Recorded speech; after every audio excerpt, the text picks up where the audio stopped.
are here because our community lost a beautiful 21-year-old girl, Geneva Robinson, last December 2nd. And as I discuss this case, I want you, the media, as well as our public to remember this was a tragic loss, not only for her family, but our community. And we're going to concentrate today's comments about this. As we approach the holiday season, this being Christmas here in a couple of weeks, this family is missing Geneva for the second year in a row. And as I mentioned, on December 2nd, 2018 of last year, she was shot and killed in front of her home on Tropic Boulevard in Fort Pierce. We believe that Geneva was an unintended target of a drive-by shooting in her neighborhood, and that it was a result of a rival between gang members of the 23rd Street and 29th Street gangs. At the time of this incident, we asked for the public's help in trying to identify the killer and those responsible for this tragic shooting. In the days immediately following her death, we saw a spike in gun-related incidents in the city of Fort Pierce, as well as the county, unincorporated county.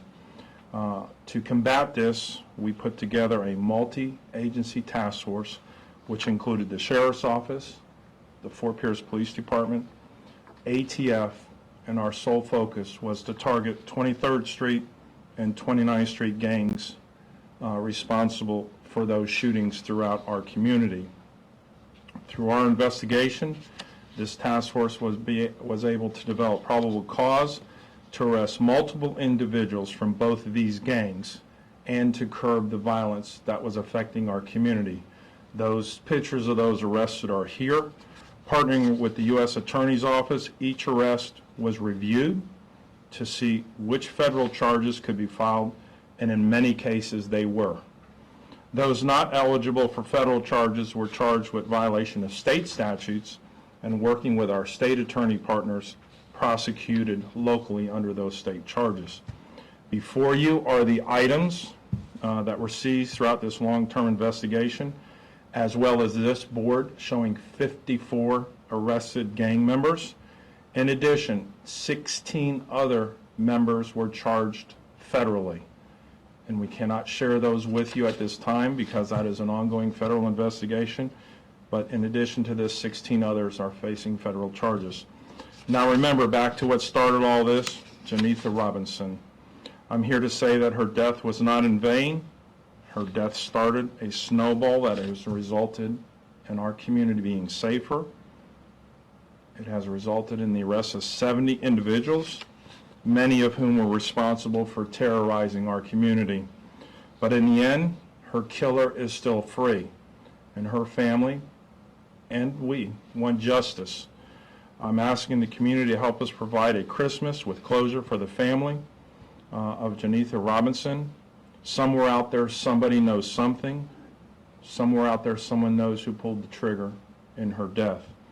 You can submit a tip on our website at www.stluciesheriff.com or call our detectives directly at 462-3230, or you can call Treasure Coast Crime Stoppers and remain anonymous, and you will be available for a tip or a reward. And that number is 1-800-273-8477. And I would like to turn it over to ATF Assistant Special Agent in Charge, Eric Mercer, for his special announcement on this case. Thank you, Sheriff. You're welcome. And I also want to personally thank everyone involved in this case on behalf of ATF. ATF's primary mission is to combat violent crime, and we seek to be no better partner with all of our state and local partners here today and the communities that we serve. This successful joint investigation, which is still ongoing, is a result of the dedicated efforts of the men and women of the St. Lucie County Sheriff's Office, the Fort Pierce Police Department, the State's Attorney's Office, and the U.S. Attorney's Office and ATF. As the Sheriff stated earlier, this senseless murder of Geneva Robinson focus the entire weight of the law enforcement community on a combined effort to target the gang violence in St. Lucie County. Although this investigation has been very successful, we cannot bring it to its final conclusion until we solve the murder that brought us all together. That being said, I would like to announce that in addition to the reward offered by the Treasure Coast Crime Stoppers, the Bureau of Alcohol, Tobacco, Firearms, and Explosives is also offering a reward of $5,000 to anyone who can provide information that leads to the arrest of the individuals responsible for the murder of Geneva Robinson.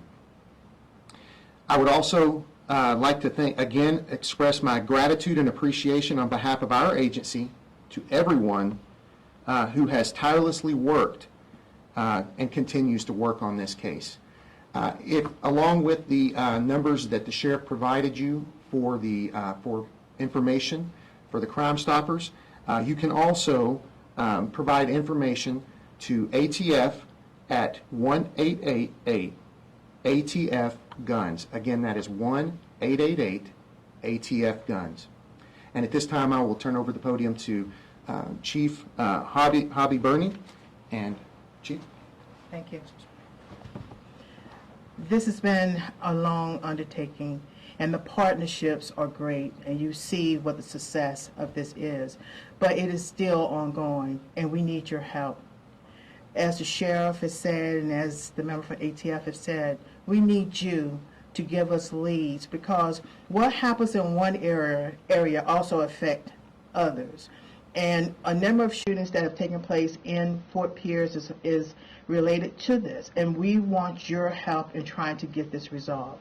We work extremely hard for you, and we want you to do your part in protecting your neighborhood and providing the information needed. Thank you again for everything that you do, and just remember, keep your neighborhood safe by revealing and giving us the information to keep your children and the future generations safe in our city. Thank you so very much. We'll definitely open it up for any questions anyone has. Sheriff, is it possible that Ms. Robinson's killer is among those you've arrested, or is there still someone else you feel you're looking for? We feel there's someone else that we are looking for. How has the community cooperated with questioning and getting information from those who live in that area? You know, I would estimate 99% of our community wants a safe community. There's always that 1%er that thinks that the threat of violence and violence in the community is okay. But we've had tremendous support, not only through this investigation, but many of our past investigations dealing with violence in our community. Sheriff, since you began this investigation, how significant has crime dropped in the Lucie County, Fort Pierce area? Well, I know St. Lucie County had 9 murders last year. This year we've only had 2. I can't speak for Fort Pierce, but I can tell you the incidence of gunfire throughout the county has diminished greatly since our investigation has started. Can we talk more about the weapons on the table? Mm-hmm. Of those that are on display, do you think any, or is it confirmed that the weapon here has been used in that crime? Or is that weapon still on the street? That's unknown at this time. These weapons are the types of weapons that are common in these kinds of gang activities. But to say whether the one that was the murder weapon is here at this time, I don't believe so. But again, these are definitely the types of weapons that these gangs use and employ to terrorize our neighborhoods. What do you say to the neighbors who may want to come forward, but they're in fear of their own lives because of the gang activity and that it has been so prominent in their community? They can remain anonymous and go on our website and put the tip, or they can call Crime Stoppers and remain anonymous. And if they call Crime Stoppers, they're eligible for an award. So it pays to share that information. Sure, this is the first time we've had incidents like this happen in communities when people are terrified to come forward. Is there any, I don't know, I know the churches have joined in sometimes and helped to talk to people to come forward. What can we do as a society as a whole to get make sure that people feel, safe? Well, remaining anonymous is a big part of that. And then last year, the legislature approved the Marcy's Law, in which even our witnesses in crimes like this remain anonymous. So there's a lot of things in place to protect the identity of those who report information to us. And I submit to you, if people want to report it directly to me, I'm available. They can call the sheriff's office here and share that information with me, and I'll pass it on to detectives. But we need the information to solve these cases. What kind of charges are some of these people facing? Are we all talking about firearm charges for a lot of them, or what are we looking at? Yes, we have multiple charges in this. There are going to be firearms-related offenses to include, using a firearm in furtherance of drug activity is a common theme that we're going to see in this case. And then you're going to have prohibited persons in possession of firearms. That's going to be the most of the charges that you're going to see with the firearms offenses. And all of these people not necessarily gang members? No. A lot of times in these cases, what you're going to find is you're going to have a lot of people that are associated with the gangs, enabling the gang members, either by providing them narcotics or firearms or things like that.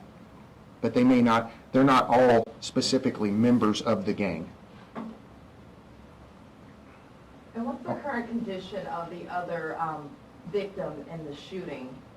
In my understanding, there was one fatality and the other person was sent to the hospital. What's the current condition of the other person? Go ahead, Jimmy. This is one of our lead detectives. That young individual is now doing better since the shooting. I have spoken with him and cooperated with the investigation.